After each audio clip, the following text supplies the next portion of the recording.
नमस्कार। BSc part second रसायन विज्ञान के पेपर फर्स्ट अकार्बनिक रसायन में ऑनलाइन क्लासेज में मैं सुनील शर्मा आप मेरे विद्यार्थियों का एक बार फिर से स्वागत करता हूं। जैसा कि आप सभी जानते हैं, हम लोग पेपर फर्स्ट अकार्बनिक रसायन के प्रथम यूनिट संक्रमण तत्वों का रसायन, जिसमें संक्रमण तत्वों के विशिष्ट गुण और उनके सामान्य गुणों के बारे में चर्चा करते आ रहे हैं। अब तक हम 4 गुणों के बारे में चर्चा कर चुके हैं, जिसमें परमाणु त्रिज्या, आयनिक त्रिज्या, इनके इलेक्ट्रॉनिक विन्यास वगैरह, और इनके बारे में अभी तक हम जानकारी करते हैं। आयनन विभव, आयनन ऊर्जाओं के बारे में पिछली क्लासों में हमने जानकारी करी थी।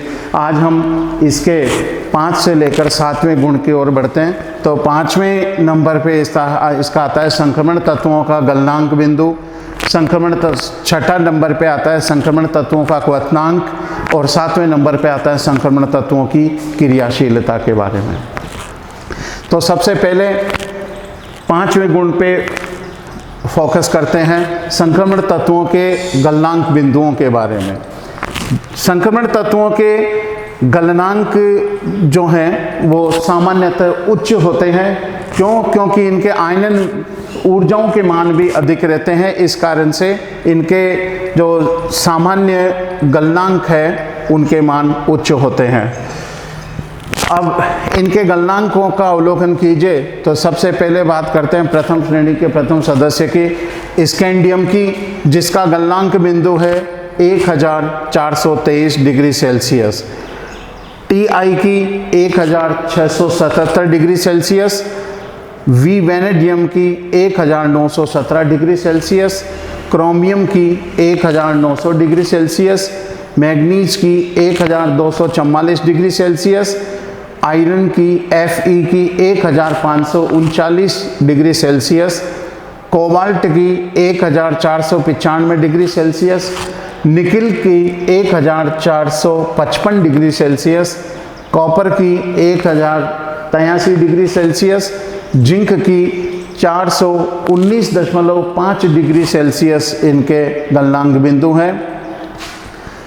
फिर बात करते हैं द्वितीय श्रेणी के संक्रमण तत्वों की। तो इसमें वाई इट्रियम का है 1500 डिग्री सेल्सियस। जर्कोनियम जेडार का 1852 डिग्री सेल्सियस। एनबी का 2487 डिग्री सेल्सियस। एमओ का 2610 डिग्री सेल्सियस। टीसी का टेक्नीशियम का 2127 डिग्री सेल्सियस। आरयू का 2427 डिग्री सेल्सियस। आरएच का 1966 डिग्री सेल्सियस। पीडी पैलेडियम का 1550 डिग्री सेल्सियस। सिल्वर का 960.8 डिग्री सेल्सियस। कैडमियम का 320.9 डिग्री सेल्सियस इनके गलनांक है। तृतीय श्रेणी की यदि हम बात करें, तृतीय श्रेणी संक्रमण तत्वों की श्रेणी के तत्व में प्रथम लैंथेनाइड्स की, लैंथेनम की तो 920 डिग्री सेल्सियस। इसके बाद HF की यदि हम बात करें तो 2222 डिग्री सेल्सियस गलनांक बिंदु है इसका। TA का 2997 डिग्री सेल्सियस। वैन W टंगस्टन का 3380 डिग्री सेल्सियस MP है। RE का 3180 डिग्री सेल्सियस टेम्परेचर गलनांक है। ओसीमियम OAs का 2727 डिग्री सेल्सियस। IR इरिडियम का 2454 डिग्री सेल्सियस। प्लेटिनम का 1769.3 डिग्री सेल्सियस। AU का 106.3 डिग्री, 1063 डिग्री, और HG का है -38.87 डिग्री सेल्सियस इनका गलनांक है। तो आप लोगों ने इसमें सारणी का अब प्रथम, द्वितीय और तृतीय संक्रमण श्रेणी के सारणी की यदि हम बात करते हैं तो संक्रमण तत्वों के सामान्यतः गलनांक बिंदु उच्च पाए जाते हैं, क्योंकि इनमें धात्विक बंध सामर्थ्य जो है वो आवर्त में आप देखेंगे कि SC, TI, VI, CR तक तो बढ़ते हैं। SC 21 से लेकर CR तक गलनांक बिंदु जो हैं वो बढ़ रहा है 1423, 1677, 1917, 1900 तक। इसके बाद में इनके गलनांकों में कमी आती है, जैसे एमएन में 1244 है, एफई 1539, सीओ में 1449, निकिल में 1455, सीयू में 1083, जेडएन में 419.5 डिग्री। इसका प्रमुख कारण ये है कि इनमें बाद के तत्वों में अनपेयर्ड इलेक्ट्रॉन की संख्या बढ़ती रहती है और इनमें डीएस प्रकार के संक्रमण की प्रवृत्ति जो है उसमें वृद्धि होती है। इसलिए प्रारंभ के मान जो है उनमें वृद्धि होती है और सीआर के बाद, सीआर 24 के बाद के जो गलनांक बिंदु है इनके मानों में कमी आती है। ये इस पे प्रश्न पूछा जा सकता है। इसके अलावा संक्रमण तत्वों के अंदर आप देखेंगे कि सीआर 1900, इनके सीआर 1900 और सीयू 1083। तो संक्रमण तत्वों में 3d5 डी कक्षक में 5 इलेक्ट्रॉन होने के कारण से इनका अर्धपूरित उपकोशीय विन्यास जो है वो होता है। इस कारण से इनमें बंध जो है स्थायित्व ग्रहण कर लेते हैं ये, और इनके जो बंध दुर्बल हो जाते हैं। इस कारण से एमएन का एमपी इनके तुलना में कम होता है। इसी तरह से अर्धपूरित उपकोशीय इलेक्ट्रॉनिक विन्यास के कारण से इनका बंध दुर्बल होता है। इसी प्रकार जेडएन, सीडी और एचजी, इनके यदि आप एमपी का अवलोकन करेंगे तो इनके मान भी कम होते हैं, क्योंकि जेडएन, सीडी, एचजी में पूर्णपूरित डी उपकोश होता है और कोई भी अयुग्मित इलेक्ट्रॉन इनमें नहीं पाया जाता है। इस कारण से इनमें धात्विक बंध जो है वो बहुत ही दुर्बल प्रकृति का होता है, जिसके कारण से इनके तत्व जो हैं वो बहुत ही कम ताप पर ये द्रवित अवस्था में हो जाते हैं, गलित अवस्था में हो जाते हैं। इसलिए इनके गलनांक यानी कि जिंक, कैडमियम और मरकरी के गलनांक जो हैं वो अन्यों की तुलना में बहुत कम होते हैं। ये हुआ संक्रमण तत्वों का गलनांक बिंदु। अब हम बात करते हैं छठे गुण की ओर, संक्रमण तत्वों के क्वथनांक के बारे में। तो वह बिंदु, वह तापक्रम जिस पर कोई द्रव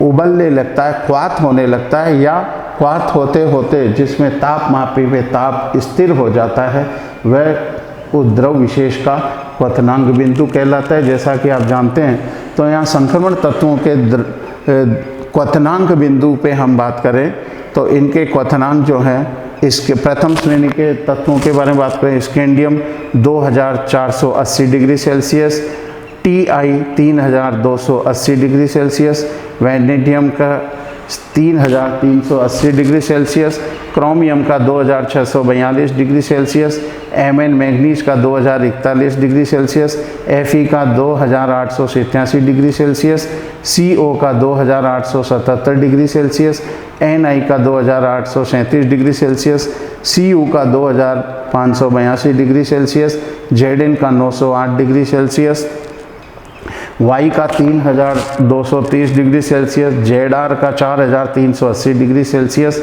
एनबी का 4930 डिग्री सेल्सियस, एमओ का 4830 डिग्री सेल्सियस, आरयू का 3727 डिग्री सेल्सियस, आरएच का 3727 डिग्री सेल्सियस, पीडी का 3127 डिग्री सेल्सियस, एजी का 2127 डिग्री सेल्सियस, सीडी का 765 डिग्री सेल्सियस, एल का 3370 डिग्री सेल्सियस, एचएफ का 5280 डिग्री सेल्सियस, टीए का 5400 डिग्री सेल्सियस, डब्ल्यू टंगस्टन का 5530 डिग्री सेल्सियस और आरई का 5630 डिग्री सेल्सियस, ओसीमियम ओएस का 4230 डिग्री सेल्सियस, इरिडियम आईआर का 4138 डिग्री सेल्सियस, प्लेटिनम का 3827 डिग्री सेल्सियस, एयू का 2760 डिग्री सेल्सियस और मरकरी का 356.57 डिग्री सेल्सियस इनके क्वथनांक बिंदु है।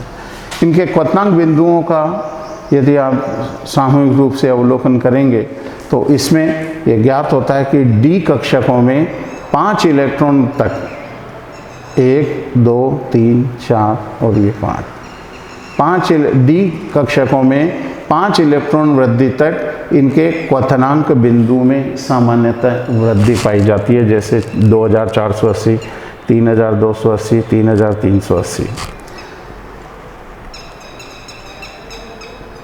किंतु D5 विन्यास के बाद D5 अर्धपूरित कक्षक हो जाने के पश्चात इनमें युग्मन जो है वो आवश्यक हो जाता है। जब युग्मन होने के कारण से इनमें अयुग्मित इलेक्ट्रॉनों की संख्या जो है वो बढ़ जाती है और अयुग्मित इलेक्ट्रॉनों के संख्या बढ़ने के कारण से इनके क्वथनांक का जो मान है वो कम हो जाता है। तो डी कक्षों 5 इलेक्ट्रॉन वृद्धि तक तो इनके क्वथनांक सामान्य वृद्धि करते हैं और उसके पश्चात इनके क्वथनांकों में कमी आ जाती है। जिंक, कैडमियम और मरकरी के बारे में यदि हम बात करें तो इनके क्वथनांक जो हैं इनमें डी कक्षकों में पूर्ण पूरित यानी D10 होने के कारण से इन तत्वों के इलेक्ट्रॉनिक विन्यास जो हैं वो एक पूर्ण स्थायित्व ग्रहण कर लेते हैं। अतः इस कारण से इनके पास में भी कोई अयुग्मित इलेक्ट्रॉन नहीं रहता है, जिससे इनके जो गलत क्वथनांक है उनके मान अपेक्षाकृत अन्यों की तुलना में कम हो जाते हैं। तो ये हुआ संक्रमण तत्वों का क्वथनांक बिंदु। अब हम बात करते हैं संक्रमण तत्वों की क्रियाशीलताओं के बारे में।